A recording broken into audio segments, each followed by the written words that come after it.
કેવલ ગણેશ તો મિત્રો, જીવન અને સમય એ આપણા બેસ્ટ ટીચર છે.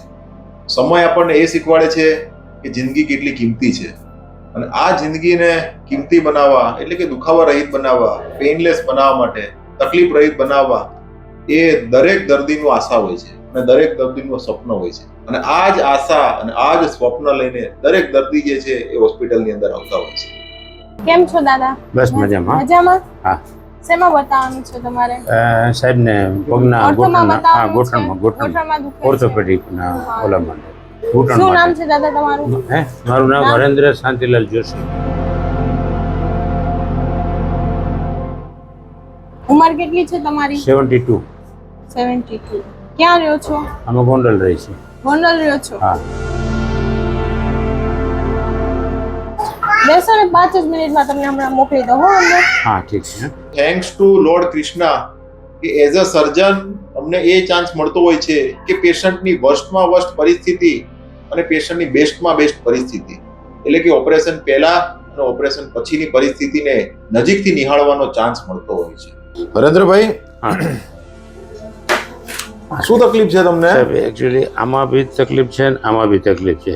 બેમાં હરખું દુખે છે? બેમાં દુખે છે. અને બરાબર. 5 મિનિટનું હું જો ઊભો રહું તો 6ઠી મિનિટે મારે તમને કહેવું પડે સાહેબ મને બેસાડો. આ દુખે, ગોઠણ દુખે કે આખો પગ દુખે? ના, ખાલી ગોઠણ જ દુખે છે. અહીંયા દુખે. હા, ગોઠણ જ. પણ આ પગમાં? એમાં એમ જ છે. અહીંયા દુખે. હા, ગોઠણ જ. બરાબર. પગ સીધો કરો ખાલી. સરસ, ઓકે. વાળો તો અંદર લઈ જાઓ તો. બરાબર, સીધો કરો. અવાજ આવે છે આંધામાં. અચ્છા. કેટલા ટાઈમથી તકલીફ છે? સાહેબ 1.5-2 વર્ષથી છે. વધારે બરાબર. આને સીધો કરો. વાળો તો. બરાબર.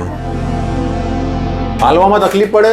માર્કેટમાં જતા હોય, ઘરમાં ને એમાં? હાલવામાં સાહેબ 100-200 પગલા ચાલુ, હા. પછી મારે રેસ્ટ કરવો જ પડે. બરાબર. 100-200 પગલા હાલી શકો. 200 પગલા આ ચાલુ. કેટલા ટાઈમથી આવી રીતે હેરાન થાવ છો? લગભગ 1.5 વર્ષ થયું છે. 2.5 વર્ષ જેવું થઈ ગયું. બરાબર. કઈ દવા ને એવું કઈ લીધેલું છે? ના સાહેબ, દવા કોઈ જાતની પેન બરાબર. મોજું પહેરતા હતા ને એવું કઈ કરતા કોઈ હતા? વખતે કોઈ એમ કે ભાઈ તેલ આવ્યું છે નવું લગાડો એટલે એ લગાડે. પછી થોડીક 1-2 કલાક સારું લાગે, બરાબર. પછી પાછું એ નહીં સ્ટેજ ઉપર આવી જાય.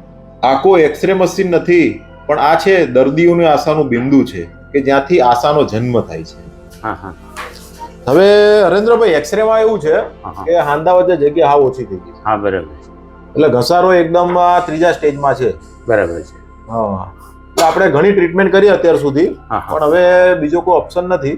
હા હા એટલે તકલીફ એક્સરે માં તો રાઈટ સાઈડમાં વધારે છે, હા, જમણી બાજુ. હા, બરાબર આપણે બંનેમાં તકલીફ તો છે જ, બરાબર પણ રાઈટ સાઈડમાં ઘસારો વધારે છે અને આમ ચેક કરવામાં બી જમણી બાજુનું વધારે લાગે છે. બરાબર છે. એટલે આપણે પ્લાન કરવાનો છે ની રિપ્લેસમેન્ટ. એટલે આ જે જોઈન્ટ જે છે આપણે શું હા, કરવાનું હા, કે આ જે જોઈન્ટ આખો જે હોય ને, હા, જગ્યા ઓછી થઈ ગઈ હા, છે, એની આખો એની સરફેસ કટ કરીને નવો રિપેરિંગ કામ કરવાનું છે. બરાબર છે. આ રીતનો નેચરલ સાંધો, હમ, હમ. એમાં આ રીતના ખાડા થઈ ગયા છે, બરાબર છે. અને એના કારણે આ એકબીજા જોડે ઘસાય ને એટલે દુખે. બરાબર છે. મેઇન વસ્તુ છે. બરાબર છે. એટલે આપણે આને રિપેર કરવું પડે. બરાબર એટલે થઈ જશે રેડી. એમ. બરાબર. અને આપણે આ બાજુનું પ્લાન કરીશું હા, વાંધો રાઈટ નહીં. સાઈડ. આ રીતનો આખો જોઈન્ટ હોય ને, એમાંથી આને રિપ્લેસ કરી આખું રોબોટિક પદ્ધતિથી કરીશું આપણે. બરાબર છે. આ રીતના 2 પ્રકારના જોઈન્ટ આવતા હોય છે. હા હા એક આ રીતનો જોઈન્ટ આવતો હોય છે, હા આ હા જોન્સન કંપનીનો જોઈન્ટ છે. હા હા કમ્પ્લીટ આ રીતની મૂવમેન્ટ આવી ગઈ. બરાબર છે. બરાબર છે. હા. આની ઉપર 7 લેયરનું કોટિંગ થાય એટલે આવો ટાઇટેનિયમનો ગોલ્ડ જોઈન્ટ બને. બરાબર છે. ગોલ્ડ. બરાબર એટલે આની અંદર કમ્પ્લીટ મૂવમેન્ટ થઈ જાય, બરાબર છે. કંઈ જ જોવું ના પડે, પરફેક્ટ રિઝલ્ટ. સાવ સાવ. બરાબર. બરાબર. એટલે આપણે આ રીતનું પ્લાનિંગ કરીએ. આ જોન્સન કંપનીનો હતો? આ જોન્સન થી બી સારી કંપની આવે, અચ્છા. ગોલ્ડ કંપની, ગોલ્ડ કંપનીનો આવે. હા. આનું આયુષ્ય 35 વર્ષ. 35 વર્ષ સુધી આમ કશું નથી. બરાબર છે. મૂવમેન્ટ પૂરેપૂરી આવે, પેઇનલેસ પદ્ધતિથી થઈ જશે, રોબોટિક પદ્ધતિથી કોઈ પણ પ્રકારના ટાંકા વગરનું ઓપરેશન થઈ જશે. ટાંકા વગર. 4 દિવસમાં તમને અહીંયાથી રજા મળી જશે. હા હા બરાબર. પહેલા દિવસે દાખલ કરીએ, બીજા દિવસે ઓપરેશન, ત્રીજા દિવસે ચાલતા, ચોથા દિવસે સીડી ચડતા ઉતરતા કરીએ, 5મા દિવસે એક્સરે પાડીને ઘરે મોકલી દઈએ. બરાબર. 15મા દિવસે ખાલી પટ્ટી કાઢીને ફેંકી દેવાની, બીજું બરાબર કશું નહીં. બરાબર. હલન ચલન કરતા ને બધું. હમ, હમ, હમ. બરાબર. કોઈ પ્રકારની હેવી કસરતની જરૂર નહીં, ખાલી પગ વાળીને સીધો કરવાનો, આ જ કસરત.